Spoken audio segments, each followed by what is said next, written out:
Aunty जी अपना नाम बोलिए। संगीता।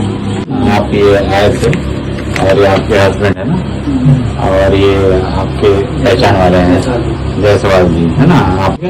तो आप आए थे 25 तारीख 10/10/2023 में। आपको 14 साल से खांसी आ रहा था, सूखी खांसी आती रहती, बहुत इलाज कराया, आराम नहीं पड़ा था, ठीक है। और गैस होता था, पेट साफ नहीं होता था, सारे बदन में दर्द होता था, है ना, पूरा जॉइंट दुखता था।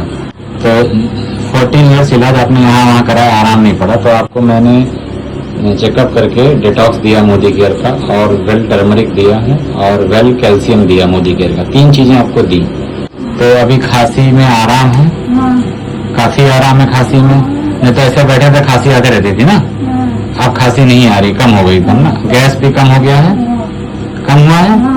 अच्छा, बदन में जो दर्द था वो कैसा, वो भी कम हुआ, यानी पहले से काफी आराम है। ठीक है, तो 1 महीना हो गया इनको, अभी 2nd मंथ का ट्रीटमेंट यहाँ लिखा जाएगा। खुश है ना अंकल जी? हाँ। ठीक।